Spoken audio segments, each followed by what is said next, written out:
Hi guys, it's a favorite teacher, Kamajimwansa, and welcome to Skills and Academic Tuition Center. As Skills and Academic Tuition Center, we offer online tuitions and physical tuitions in mathematics, in physics, in chemistry, in biology, and integrated science. So we are still looking at the more concept.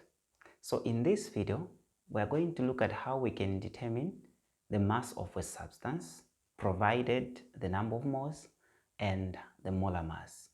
So firstly, we have to understand what a mole is and as well as what molar mass is. Okay, so now let's start by looking at what a mole is.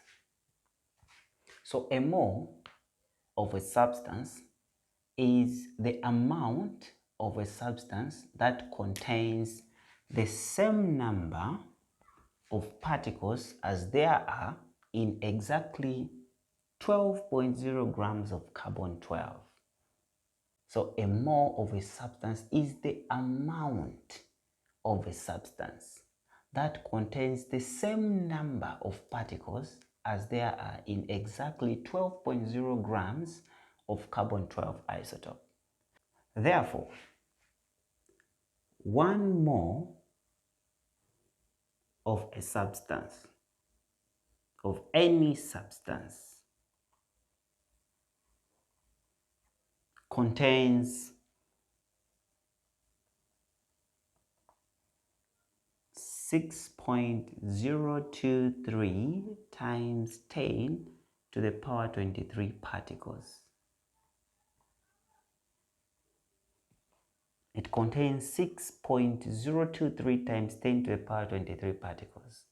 And the particles in this case can either be a molecule, ion,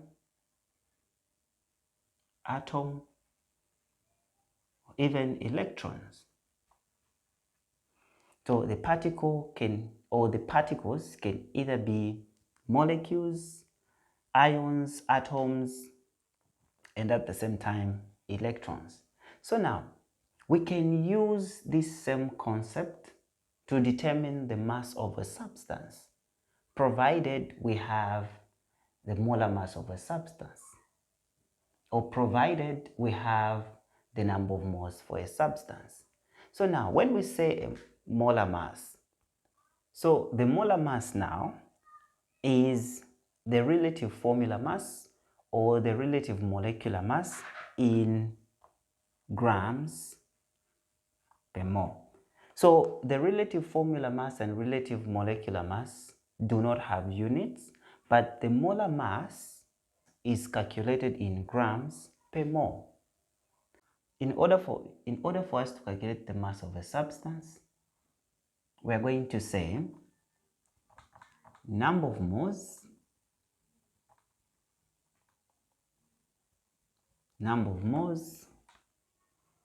is equal to mass in grams and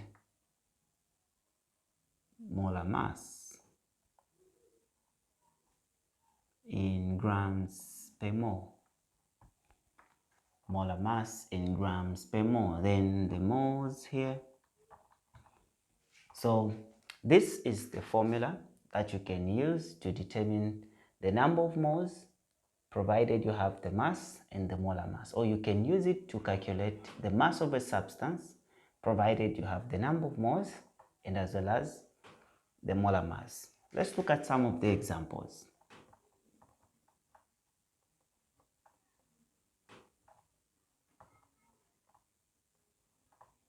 So example 1, we find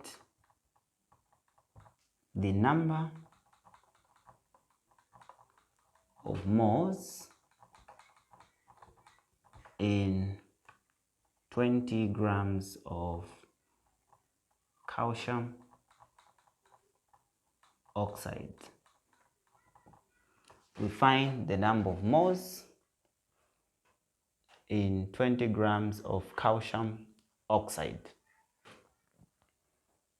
So in 20 grams of calcium oxide, so first of all, can write our data. Then we're supposed to have the number of moles, the mass, then molar mass. We have the molar mass there. So the number of moles, that is what we are calculating. The mass given, which is 20 grams. Then the molar mass, which is 56 grams per mole. So now that we have the molar mass, we have the mass of a substance, we can now calculate the number of moles using this formula. So we have number of moles is equal to mass divided by the molar mass. So which is 20 grams divided by 56 grams per mole.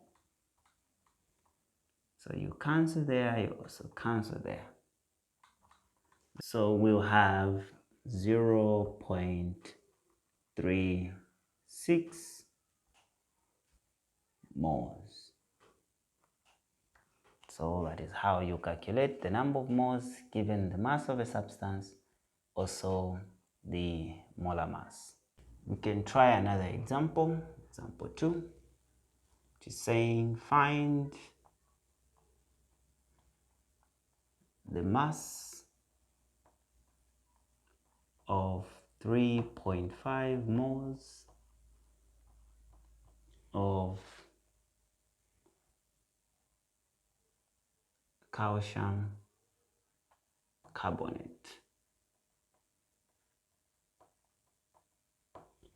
Calcium carbonate.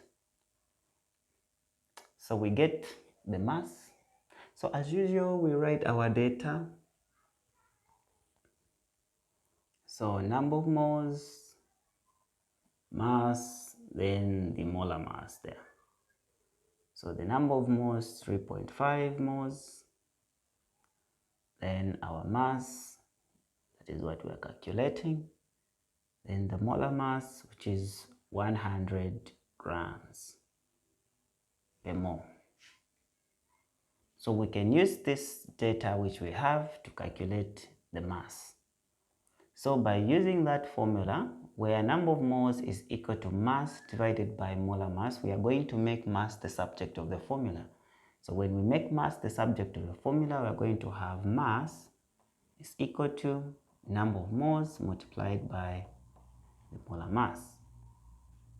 So when we multiply by the molar mass, we are going to have 3.5 moles by 100 grams per mole. We cancel the moles. So we cancel the moles. You cancel there, you also cancel there. And when you say 3.5 times 100 grams, you have the 350 grams as the mass of 3.5 moles of calcium carbonate. I hope you followed through. Thank you for watching.